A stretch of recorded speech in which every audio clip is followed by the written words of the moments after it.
जय माँ संतोषी। स्वागत करती हूँ आपका आध्यात्मिक कथाएं चैनल पर। शुक्रवार का दिन माँ संतोषी को समर्पित है। जो माँ संतोषी संतोष, सुख, शांति और वैभव की देवी है। संतोषी माता उन सभी भक्तों की सदैव रक्षा करती है जो उन्हें सच्चे मन से पूजते हैं। संतोषी माता को व्रत करने वाले इस दिन एक कहानी अवश्य सुनते हैं। तो चलिए आप हमारे साथ और कहानी को अंत तक ध्यान पूर्वक सुनिए। एक बुढ़िया थी, उनके 7 बेटे थे। 6 कमाने वाले थे और एक कुछ भी नहीं कमाता था। बुढ़िया 6 की रसोई बनाती, भोजन कराती और उनमें से जो कुछ जूठन बचती वह 7वें को दे देती थी। एक दिन वह अपनी पत्नी से बोला, देखो मेरी माँ का मुझ पर कितना स्नेह है। वह बोली, क्यों नहीं होगा, प्रेम वो आपको सबका जूठन खिला के जो प्रेम दिखाती है। उसने बोला, ऐसा नहीं हो सकता। जब तक मैं अपनी आंखों से न देख लूं, मैं मान ही नहीं सकता कि मेरी माँ ऐसा कुछ कर सकती है। कुछ दिन के बाद एक त्योहार आया। घर में 7 प्रकार का भोजन और लड्डू बने। वह जांचने के लिए सिर दर्द का बहाना बनाकर एक पतला सा वस्त्र सर पर ओढ़कर रसोई घर में ही सो गया। वह कपड़े में से सब देखता रहा। सब भाई भोजन करने आए। उसने देखा, माँ ने उनके लिए सुंदर आसन बिछाया, हर प्रकार का भोजन रखा और उन्हें बुलाया। वह देखता ही रहा। जब सारे भाई भोजन करके उठे तो माँ ने उनकी जूठन थालियों में से उठाई, लड्डू के टुकड़े उठाकर एक लड्डू बनाया। जूठन साफ करके बुढ़िया माँ ने उसे पुकारा, बेटा 6 भाई ने भोजन कर लिया, तू कब खाएगा? वह कहने लगा कि माँ, मुझे भोजन नहीं करना, मैं विदेश जाना चाहता हूँ। माँ ने बोला, कल जाना चाहता है तो जा, नहीं तो आज ही चला जा। यह कहकर वह घर से निकल गया। चलते चलते उसको अपनी पत्नी की याद आई। वह गौशाला में कंडे थाप रही थी। वो उसके पास जाकर बोला, हम जावे प्रदेश, आवेंगे कुछ काल, तुम रहियो संतोष से धर्म अपना पाल। उसकी पत्नी ने बोला, जाओ पिया आनंद से, हमारो सोच हटाए, राम भरोसे हम रहें, ईश्वर तुम्हें सहाय। 2 निशानी आपन देख धरु में धीर, सुधी मधुरी हमारी बिसारियो रखियो मन गंभीर। वह बोला, मेरे पास तो कुछ भी नहीं है, ये अंगूठी है, सो ले लो और अपने कुछ निशानी मुझे दे दो।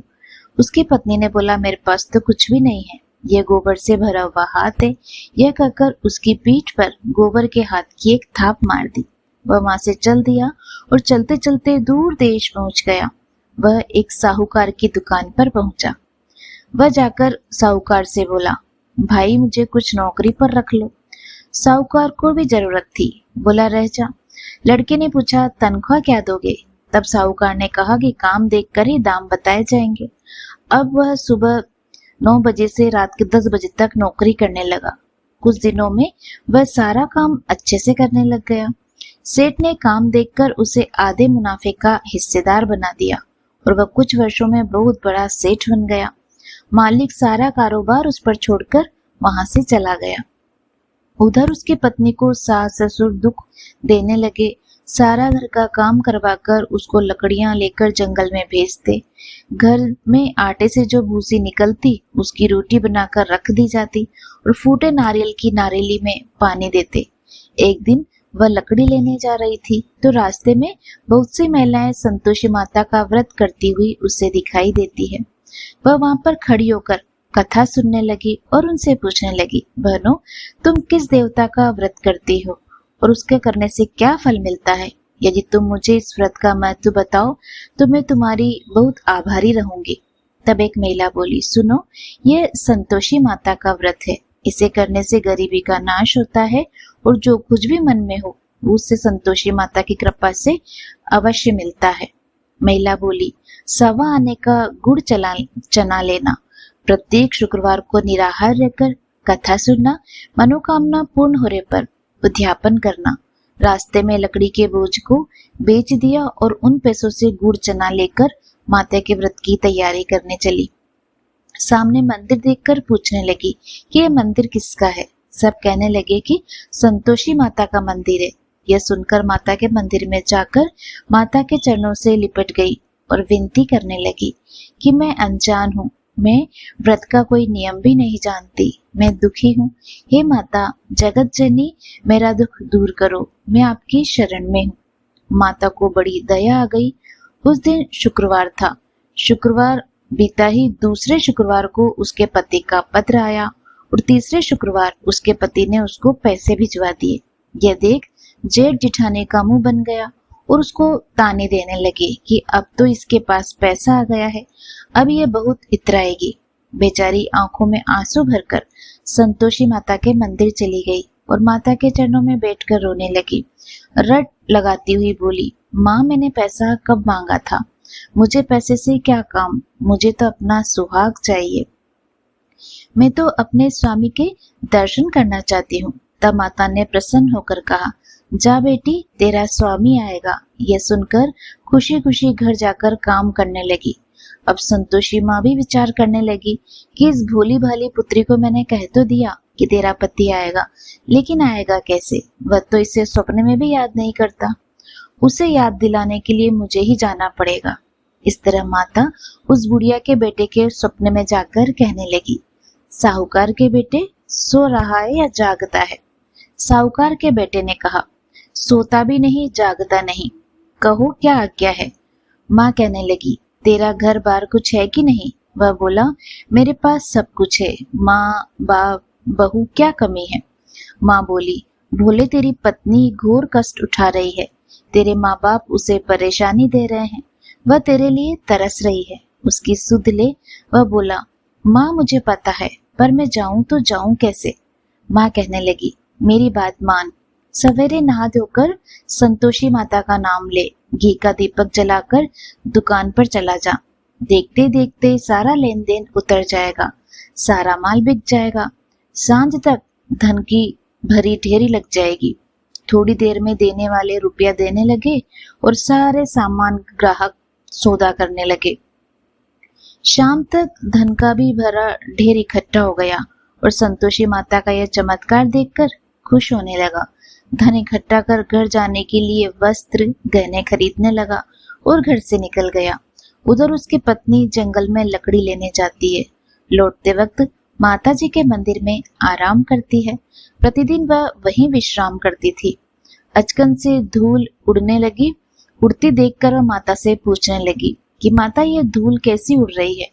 तो माता ने कहा, हे पुत्री तेरा पति आ रहा है, अब तू ऐसा कर, लकड़ी के 3 ढेर तैयार कर। एक नदी के किनारे रख दे, दूसरा मेरे मंदिर में रख और तीसरा अपने सर पर। तेरे पति को लकड़ियों का गट्ठर देख तेरे लिए यह मोह पैदा होगा। वह यहाँ रुकेगा, नाश्ता पानी खाकर माँ से मिलने जाएगा। तब तू लकड़ियों का बोझ उठाकर चौक पर जाना और गट्ठर नीचे रखकर जोर से आवाज लगाना, लो सासू जी लकड़ियों का गट्ठर, लो भूसे की रोटी दो, नारियल के नारियल में पानी दो। आज मेहमान कौन आया है? माता जी से अच्छा कहकर जैसा माँ ने कहा वह वैसा ही करने लगी।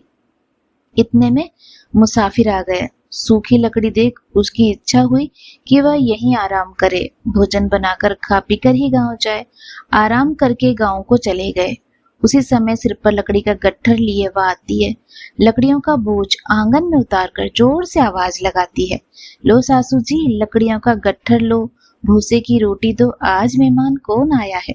यह सुनकर उसकी सास बाहर आकर अपने दिए हुए कष्टों को भुलाने के लिए कहती है, बहू ऐसा क्यों कह रही है? तेरा मालिक आया है, आ बैठ, भोजन कर, कपड़े गहने पहन। उसकी आवाज सुन उसका पति बाहर आता है। अंगूठी देख व्याकुल हो जाता है और माँ से पूछता है, माँ ये कौन है? माँ बोली, बेटा ये तेरी बहू है।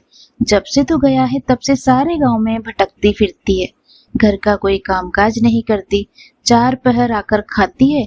वह बोला, ठीक है माँ, मैंने इसे भी देखा है और तुम्हें भी। अब दूसरे घर की चाबी दो, मैं उसमें रहूंगा। माँ बोली, ठीक है।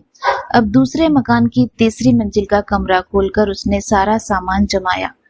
एक दिन राजा के महल जैसा ठाट बाट बन गया। अब क्या था, बहू सुख भोगने लगी। इतने में शुक्रवार आया। पति से कहा कि मुझे संतोषी माता के व्रत का उद्यापन करना है। पति बोला, खुशी से कर लो। वो उद्यापन की तैयारी करने लगी। जेठानी के लड़कों को भोजन के लिए कहने गई तो उन्होंने कहा, ठीक है। पीछे से जेठानी ने अपने बच्चों को कहा कि भोजन के वक्त खटाई मांगना, जिससे उनका उद्यापन ही सही न हो। लड़के गए, खीर खाकर पेट भर गया, लेकिन खाते ही कहने लगे कि हमें खटाई दो, हमें खीर नहीं खानी है। यह कहने लगे तो उसने कहा खटाई नहीं दी जाएगी, ये तो संतोषी माता का प्रसाद है। लड़के उठ खड़े हुए, बोले पैसा दो। भोली बहू कुछ जानती नहीं थी, उन्हें पैसे दे दिए। लड़के उसी समय इमली लेकर खाने लगे। यह देखकर बहू पर माताजी ने गुस्सा किया।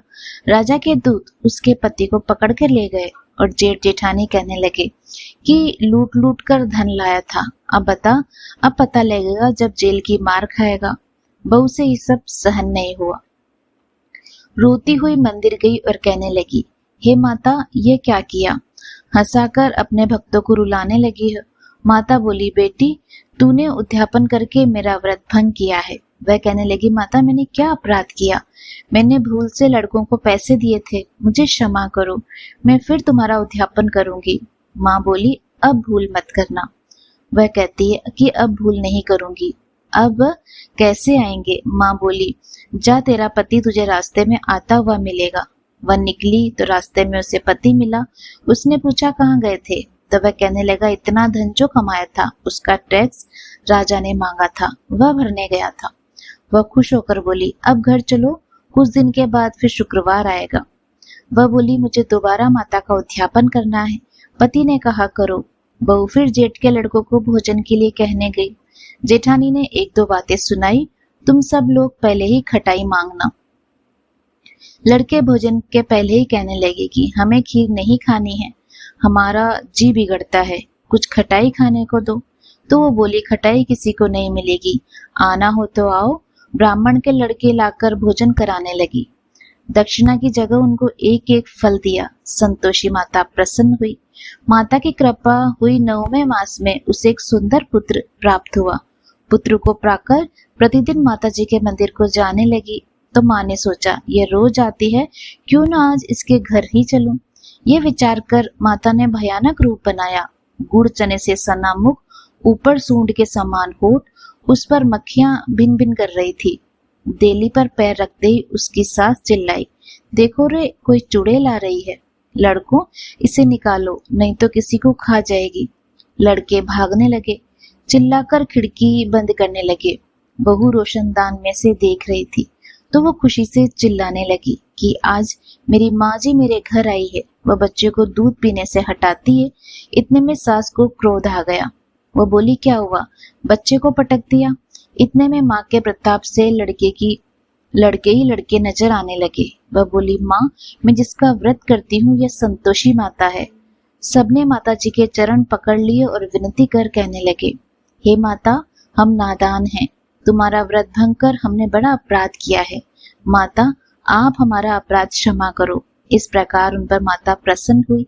बहू को प्रसन्न होकर जैसा फल दिया वैसा माता सबको देना, जो पड़े उसको सभी मनोरथ पूर्ण करना। बोलो संतोषी माता की